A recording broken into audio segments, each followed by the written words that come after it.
So everyone loves cupcakes, but not a lot of people have the time to get that fresh baked taste in their homemade cupcakes.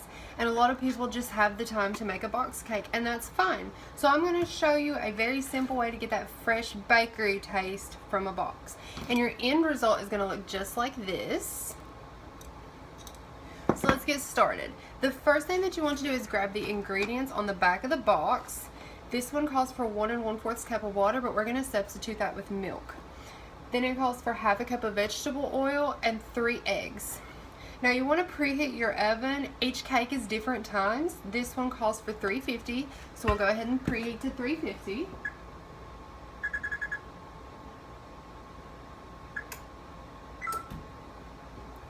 Next, you want to make sure that you have all of your materials. So you can have a hand mixer or a stand mixer. I like the hand mixer. I think it's a little bit easier to control. You'll need, of course, the ingredients on the back of the box.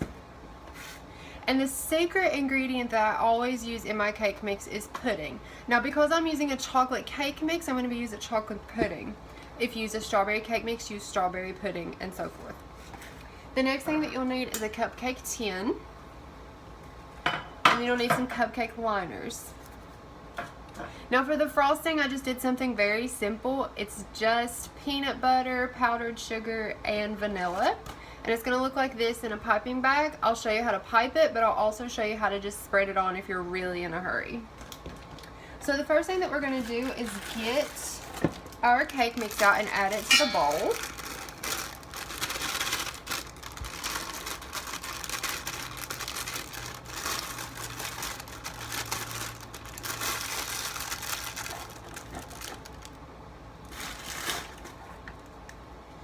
The next thing that we're going to do is add our milk.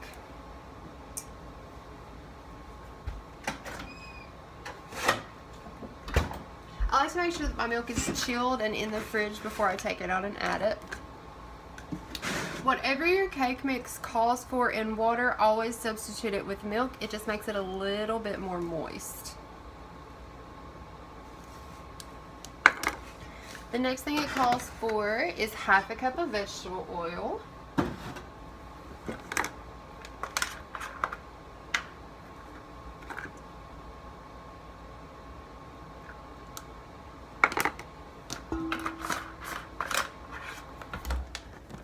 And then 3 eggs.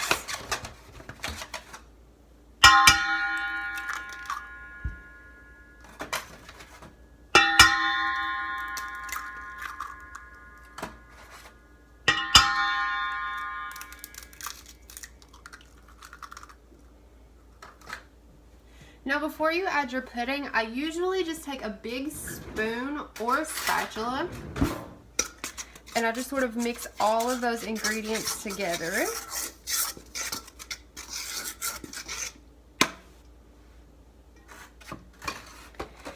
And then you just take the full package of instant pudding. Like I said, this one is chocolate because we're making a chocolate cake. And you just add it to your mixture.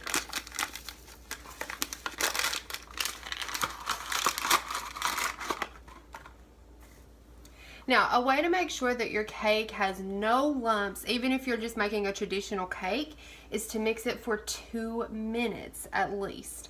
This gets the batter a little bit thicker. It helps it bake a little more evenly.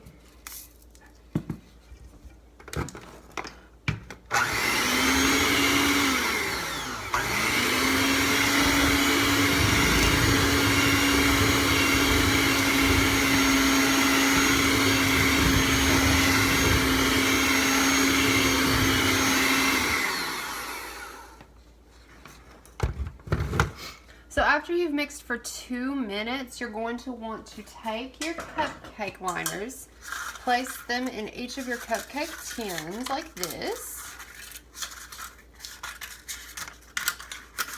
Oops. And you just want to take your batter and evenly distribute them among the liners. Now on the back of this box particularly, it says to bake for 14 to 19 minutes. Whatever the box calls for, I usually bake about 3 minutes under. I actually pre-made a batch and baked them for 11 minutes and they turned out perfect. So the next thing that I'm really going to show you is just the frosting. The only thing that I used was half a cup of peanut butter, a tablespoon of vanilla, and 2 cups of powdered sugar. And I put it in this piping bag like this with a large tip. Now all you do when you're using the piping bag is simply just put it in the bag and then squeeze it down. This one makes more of a thicker candy peanut butter icing, so it is a little harder to pipe, but I'll still demonstrate how to do it. So you just take your cupcake, you hold it outward, and you just pipe a circle.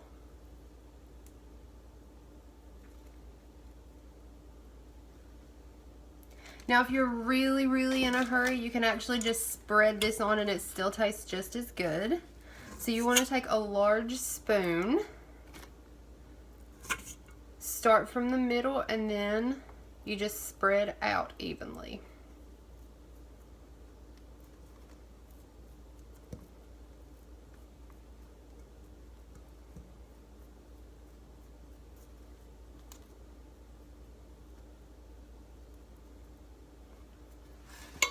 Now I chose to add sprinkles to mine. I chose to add just black jimmies. You can use any kind of sprinkle that you want. If you want something a little more colorful, that's fine too.